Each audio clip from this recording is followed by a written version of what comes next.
Hello everybody and welcome back to my channel Query Solution. So today it's the 10th session on the chapter Life Process, and the topic that we are going to talk today is the process of transportation in plants. We have studied in detail the process of transportation in animals, where we have talked about the circulatory system and then the lymphatic system. And today we are going to talk these subtopics in the regards of transportation in plants. So first of all, we are going to see a basic introduction that what all materials are transported in plant and what are their needs mainly. Then we are going to talk about the conducting tissues that help in the process of transportation. Then we are going to see how does the water gets transported in the plant, and in this we are going to cover the two aspects or two theories, which are the root pressure theory and the transpiration pull theory. And lastly, then we are going to talk about the process of transportation of food. So let us start our video in detail. So when we talk about the process of transportation in plant, what do you think? What will plant transport from one part of their body to another part of their body? Are there some materials that plant also require to be transported? So the answer is yes. And what are those materials that plant transport from one place to another? So the material like food, and here when I am saying food, I am meaning the sugar that is the plant producing, right? So plant is requiring to transport the food. Plant require the transportation of water. Plant require the transportation of various ions, various minerals, and even the hormones. All these materials are transported in plants through one or the other way, which we are going to learn just in a while. But these are the major materials which gets transported in the plant. Now, since these materials have to get transported, there should be some mechanism, right? There should be a way how plant is going to transport this, because plant also has a very huge body. It has got roots, it has got shoots, it has got branches, it has got leaf, and every part of the plant require all these materials. So there is definitely a mechanism. There is definitely a way through which plant is going to transport all these materials to different parts of the body. But one thing is very sure, which we all are very well aware of, that plants are basically stationary, right? They don't move from one place to another. And since they are stationary, the energy requirement of the plant is comparatively lesser when we compare to animals, because see, we are moving creatures. We keep moving from one place to another. We are involved in various sorts of activities, and due to that our body require a constant supply of energy.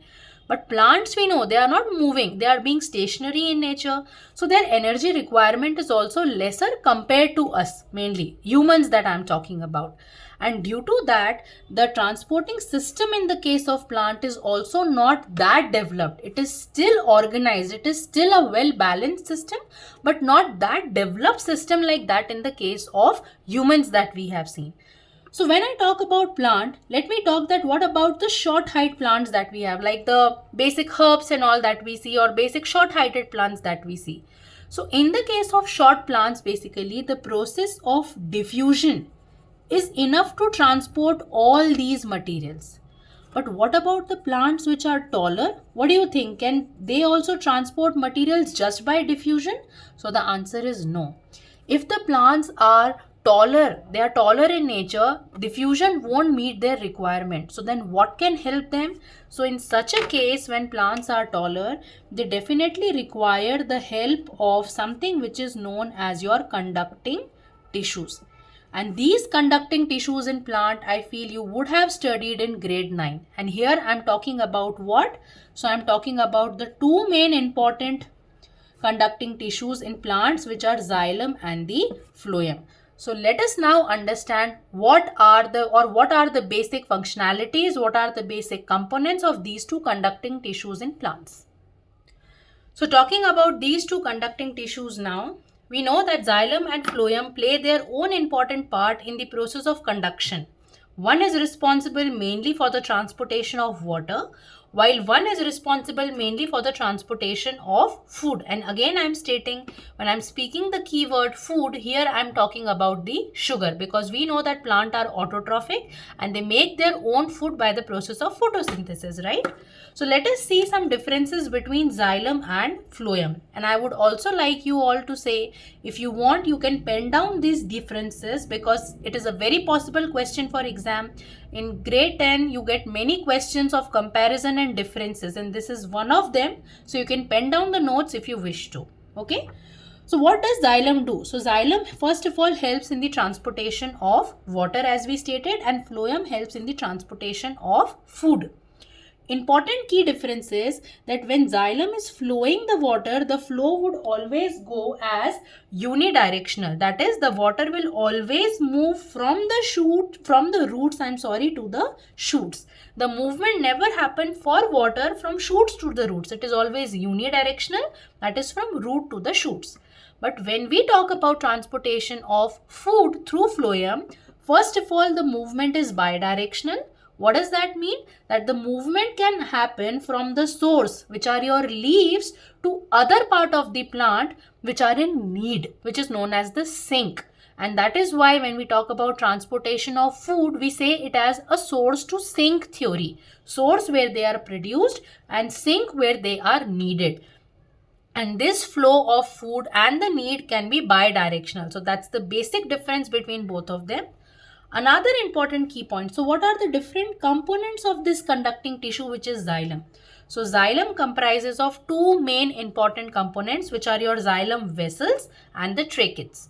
And in the case of phloem, the two important components are your SEIVE tubes and the companion cell. So what are these structures? We are going to cover that in our just next detail. So this was just an introduction about what is transportation in plant, what materials are getting transported in plant, and in the case of taller plant, what are the conducting tissues, what are the different types of conducting tissues that helps in the conduction of water and food. So now let us discuss in detail, first of all, the process of transportation of water. Alright, so let us first of all understand how does the transportation of water takes place in the plant. So in the transportation of water, as we discussed, the xylem elements are going to help mainly, which are the tracheids and the vessels. And there are two types of theories which are proposed which helps in transportation of water in plant. The one being the root pressure theory and one being the transpiration pull. Now, let me tell you one thing. In any of the way we talk about, either the transportation is happening through root pressure or through the transpiration pull, the transportation of water happens by establishing a water column. Or in simple words, if I say, if this is one column, the transportation will happen when there is one column and through which the water move. This is how in both the cases the water is going to get transported. Now, let us understand what is root pressure theory. Now, as the name suggests, root pressure means there is some pressure which is going to come to the roots of the plant. And because of that root, maybe some pressure is going to generate, and because of that pressure, then it can help in transportation of water. That's the basic inference we can get out of root pressure theory. And that is what actually exactly happens as well. So what is the case? In the case of plant, just imagine these are the rough roots that I am drawing, and these are the soil layers and all.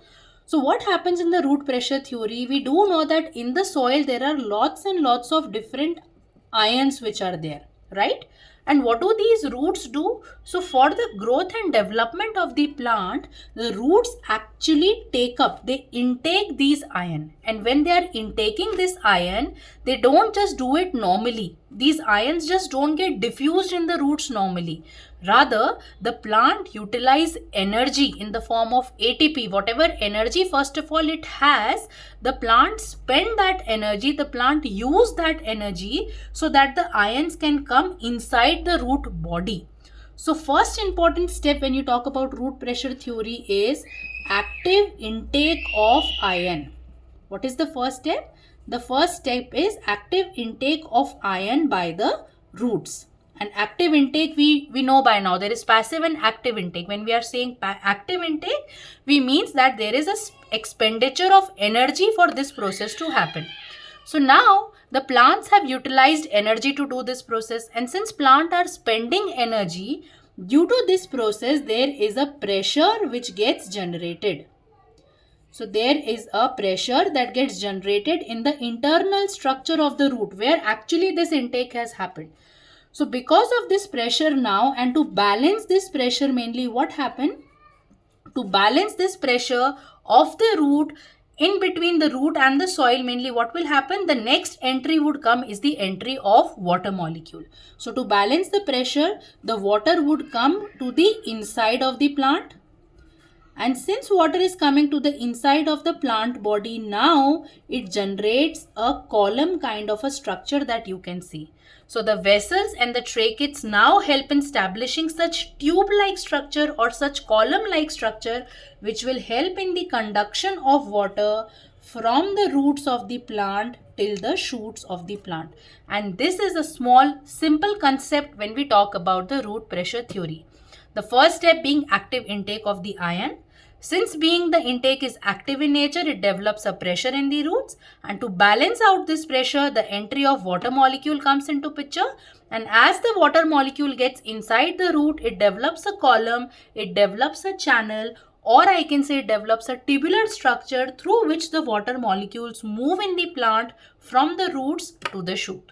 So this is about the root pressure. Then how about transpiration pull? And if this is enough, why is this second theory even proposed? So another key point that we should be aware about, that whenever we talk about the root pressure theory, this theory is only applicable to plants which are shorter in height.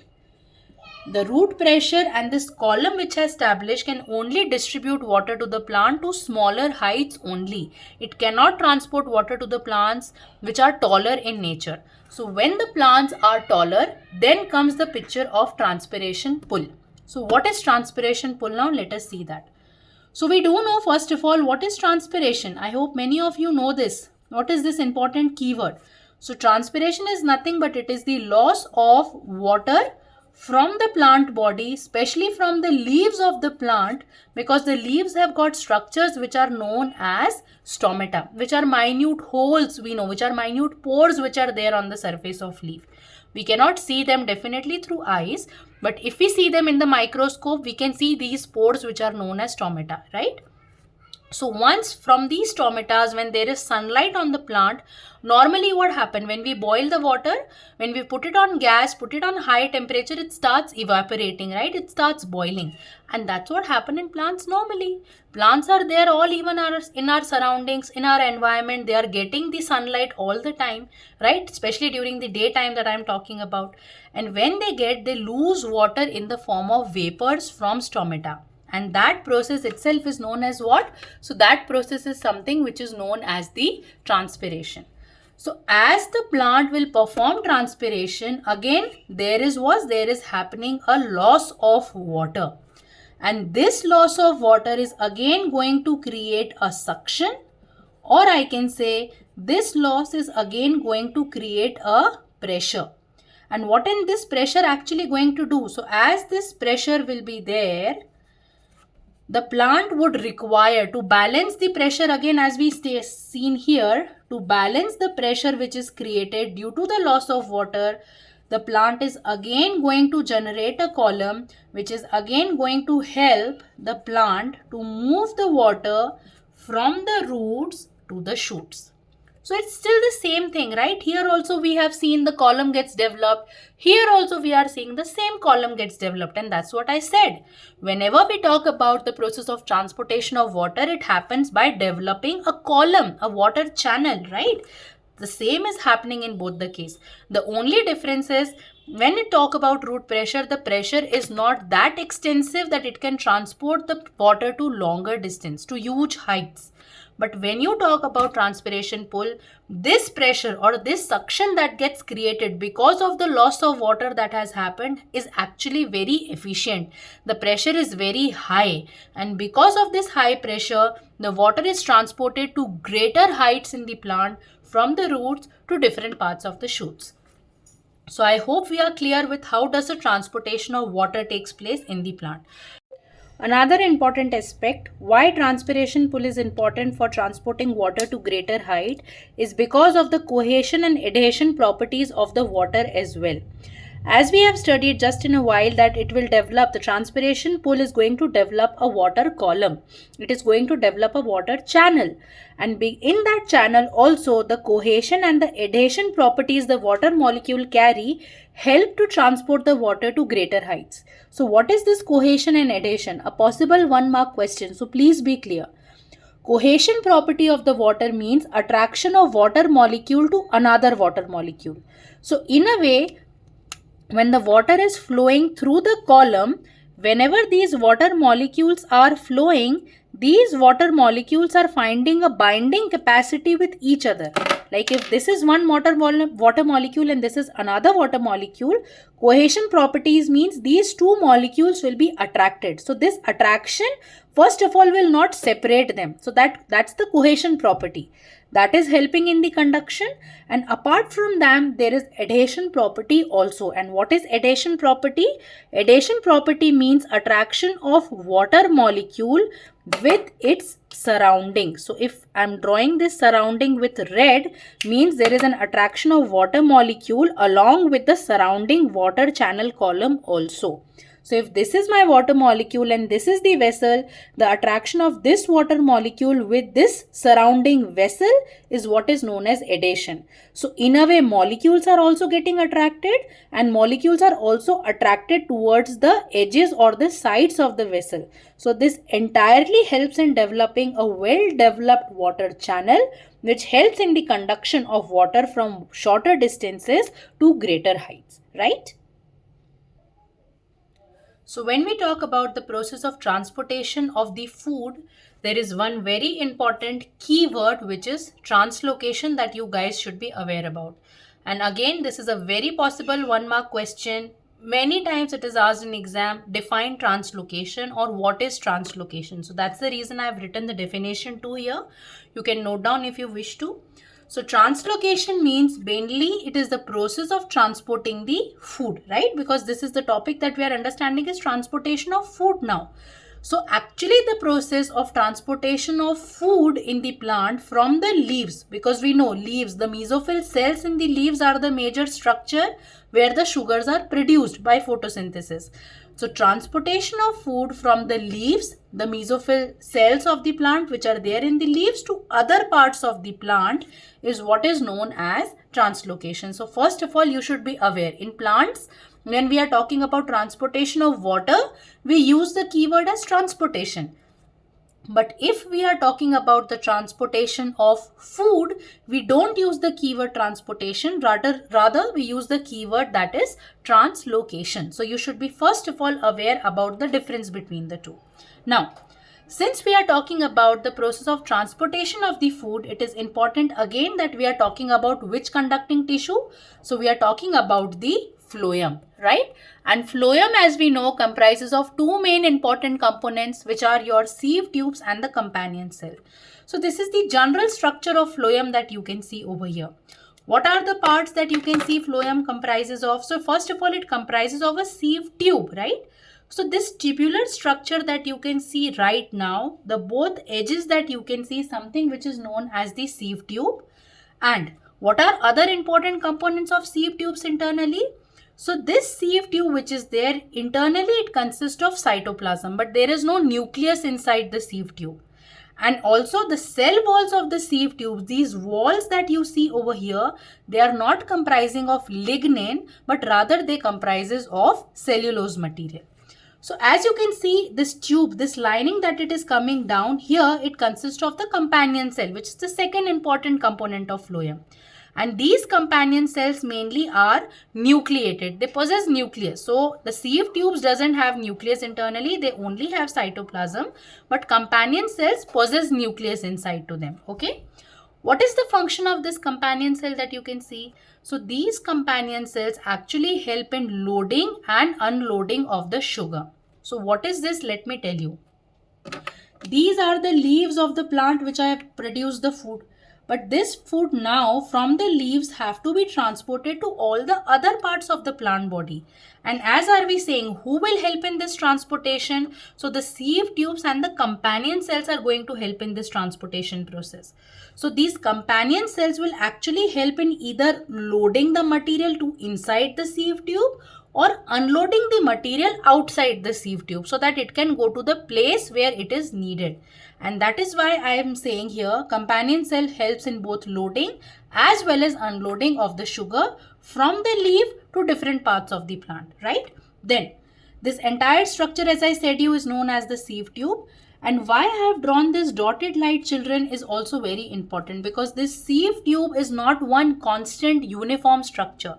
It has got like breaks. Can you see this gapping that I have drawn in between?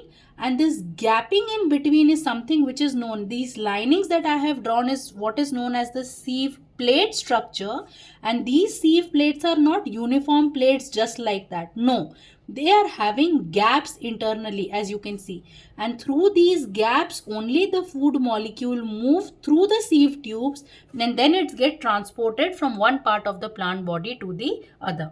So this was just an introduction, with just a basic introduction about the structure of the phloem.